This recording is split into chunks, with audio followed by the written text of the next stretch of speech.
Hi friends, நான் Daffis fancy எம்ப்ராய்டரியிலேருந்து பேசுகிறேன். உங்களுக்கு நான் இன்றைக்கி இந்த மிஷினை பற்றி தான் உங்களுக்கு சொல்கிறதுக்காக வந்திருக்கேன். இது என்ன உஷா ஜனோம் மெமரி கிராஃப்ட் 450E அப்படின்னு ஒரு மிஷின். இதில் வந்து உஷா ஜனோம் மெமரி கிராஃப்ட் 550E அப்படின்னு 2 மிஷின் இருக்குது.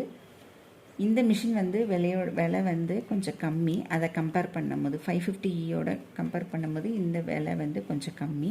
இதுவுமே உங்களுக்கு வந்து 1 lakh வந்து தாண்டுது.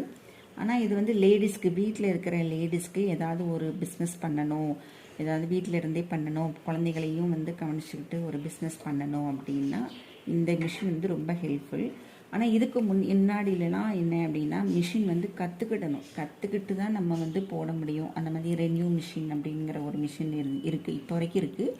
அந்த மிஷினில் வந்து தான் மிஷின் எம்ப்ராய்டிங் கற்றுக்கிட்டு நம்ம மிஷின் டிசைன்ஸ் நம்ம போட்டுக்கிட்டு இருந்தோம். ஆனால் இப்போ அப்படி இல்லை. எம்ப்ராய்டிங்கே தெரியாதவங்களும் இந்த மிஷினை வாங்கி யூஸ் பண்ணலாம். அதுதான் இது வந்து கம்ப்யூட்டரைஸ்டு மிஷின் அப்படின்னு சொல்லி சொன்னாங்க. ஃபுல்லாகவே கம்ப்யூட்டர் சம்மந்தமாக இருக்கும். ஆனால் என்னென்னா இது வந்து நம்ம எல்லாமே செட் பண்ணி வச்சா போதும், அதுவே வந்து அடிச்சிட்ருக்கோம். சில சமயம் த்ரெட்டு கட் ஆகும்போது நம்ம இருந்தாலும் கூட இருந்து அதை வந்து பார்த்துக்கிட்டு தான் இருக்கணும். நம்ம அது வாட்டில் எல்லாம் சொல்லுவாங்க இதை வந்து அப்படியே வந்து வச்சுட்டு நம்ம அது வாட்டில் அடிக்கிட்டோம் நம்ம வேலையை பார்க்கலான்னு கிடையாது.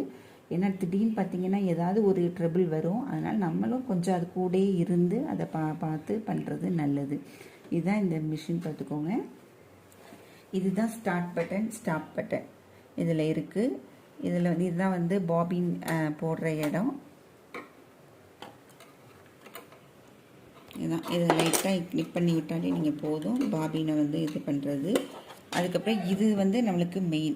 இது என்ன சொல்ல வரேன் அப்படின்னா, நீங்கள் மிஷின் வைக்கிற இடம் செவுத்து ஒட்டி இருக்கக்கூடாது, செவுத்து விட்டு தள்ளி கொஞ்சம் இருக்கணும். ஏன்னா இந்த டிசைன்ஸ் வந்து அப்படியே இந்த இது வந்து அங்கே இங்கேயும் போனோடனே உங்களுக்கு வந்து செவுரில் வந்து முட்டும் போது டிசைன்ஸ் வந்து இங்கே மாறும். கடன்னு உங்களுக்கு ஒரு சவுண்டு வந்துடும். அதனால் அந்த மாதிரி மேக்ஸிமம் வந்து மிஷினை வந்து கொஞ்சம் சென்டர்லே அப்படி போட்டுக்கோங்க, சரிங்களா?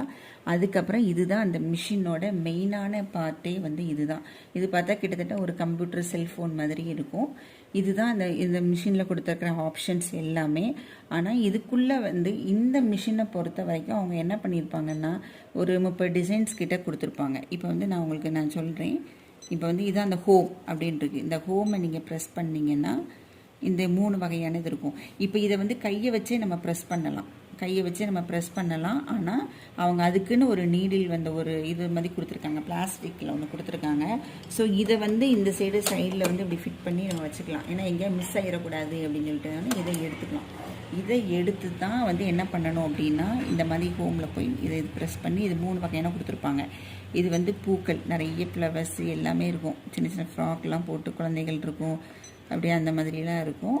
அது மாதிரி இது செகண்ட் இது பார்க்க போனோம் அப்படின்னா இந்த இதுலேயே வந்து லெட்டர்ஸ், நம்ம ஏதாவது லெட்டர்ஸ் அடிக்கணும், யாராவது நேம் போட்டு வந்து நம்ம டிஷர்ட்லேயோ இல்லை ஏதாவது பில்லோ கவரில் இதுலையா ஒன்று கர்ச்சீஃபில் அடிக்கணும்னா இந்த மாதிரி வந்து நம்ம அடித்து கொடுக்கலாம். அதுக்கப்புறம் இன்னொரு இது என்னென்னா கிராஃப் ஷீட். இதுதான் மெயின். இந்த கிராஃப் ஷீட்டை பற்றி தான் நான் உங்களுக்கு எடுக்க போகிறேன். இதுதான் இப்போ பார்த்தீங்கன்னா இதுதான் கிராஃப் ஷீட். இந்த கிராஃப் ஷீட் எடுத்துக்கிட்டோம்னா எடுத்த உடனே என்ன ஆகும் அப்படின்னா இதில் வந்து இந்த கிராஃப் ஷீட்டை ப்ரெஸ் பண்ணும்போது இதில் 7 காட்டும். 7 வந்து நம்மக்கிட்ட இருக்கிற மாதிரி காட்டும். இதெல்லாம் ஃப்ரேம். அந்த ஃப்ரேமோட சைஸ் இந்த ஸ்கொயர் ஃபீட்டு, ரெக்டாங்கிள் அப்படின்னு போட்டிருக்காங்க. ஸோ ஆனால் இந்த மிஷினை பொறுத்த வரைக்கும் நமக்கு 2 ஃப்ரேம் மட்டும்தான் கொடுப்பாங்க. அது என்ன ஃப்ரேம் அப்படின்னா 200க்கு 200 mm, 200க்கு 280 mm. இந்த இதுதான், அதாவது 1 ஸ்கொயரில் கொடுப்பாங்க, ரெக்டாங்கிள். அப்போ நான் 450Eக்கு வந்து 2 ஃப்ரேம் மட்டும்தான் கொடுப்பாங்க.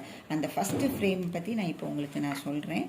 இதுதான் அந்த ஃபஸ்ட்டு ஃப்ரேம், 200க்கு 200 mm.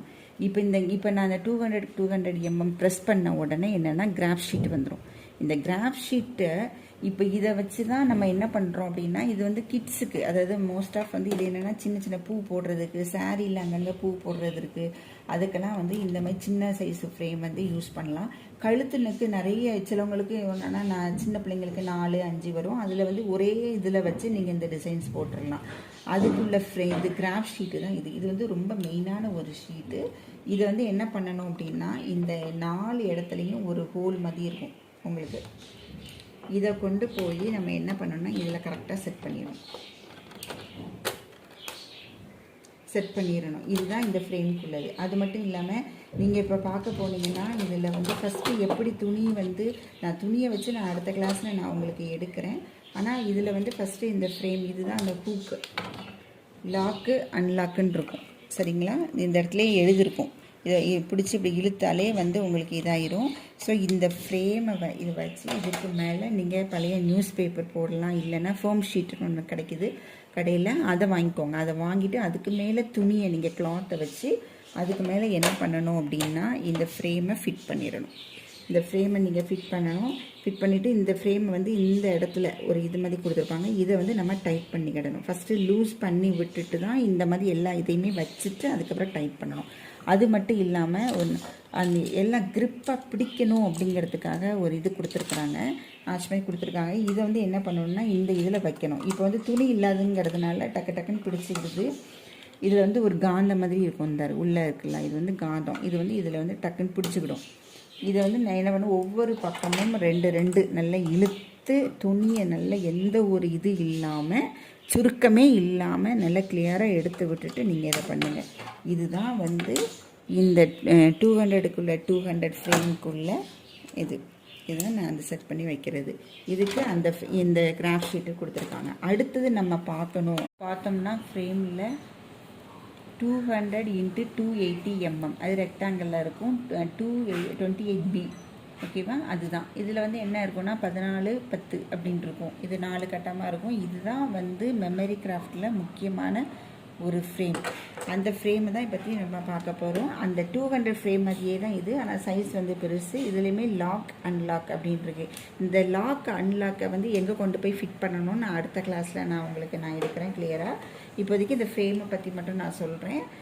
இந்த ஃப்ரேமும் வந்து கீழே உள்ளதும் அதே மாதிரி ரொம்ப வெயிட்லெஸ்ஸாக தான் இருக்கும். இங்கே வந்து ஒரு ஸ்க்ரூ கொடுத்துருப்பாங்க. இந்த ஸ்க்ரூவை வந்து லூஸ் பண்ணிவிட்டு அதுக்கப்புறம் என்ன பண்ணணும் அப்படின்னா இந்த ஃப்ரேம் எடுத்து இதில் வந்து நீங்கள் செட் பண்ணுறதுக்கு முன்னாடி என்ன பண்ணணும்னா இப்போவும் போல் ஃபர்ம் ஷீட் போட்டோ இல்லை பழைய நியூஸ் பேப்பர் போட்டு அதுக்கு மேலே துணியை போட்டு அதுக்கு மேலே தான் இந்த இதை வைக்கணும். இது வந்து ரொம்ப ஸ்ட்ராங்காக இருக்கும் பார்த்துக்கோங்க. ஆனால் நீங்கள் அதுக்காக வந்து ரொம்பவும் போட்டு ரொம்ப ப்ரெஸ் பண்ணி இது பண்ணிடக்கூடாது. இப்போ 4 பக்கம் இந்த மாதிரி அமுக்கிட்டு என்ன பண்ணணும் அப்படின்னா உங்களுக்கு அவங்க கொடுத்துருக்கிற ஏற்கனவே அந்த கிளிப்பு கொடுத்துருக்காங்க பார்த்தீங்களா, அந்த கிளிப்பை வந்து தனித்தனியாக கிளிப்பு கொடுக்க மாட்டாங்க. அதாவது 2 ஃப்ரேம் இருக்கும், 2 ஃப்ரேமுக்கும் தனித்தனியாக கிளிப்பை கொடுக்கல, ஒரே கிளிப்பாக மொத்தமாக 8 கொடுத்துருப்பாங்க. இதுக்கு 4 அதுக்கு 4 அப்படிங்கிற மாதிரி கொடுத்துருப்பாங்க. ஆனால் நம்ம அந்த மாதிரி வச்சு நம்ம வந்து போட முடியாது. ஒரே ஃப்ரேமில் வந்து 8 கிளிப்பையும் நீங்கள் யூஸ் பண்ணிக்கோங்க.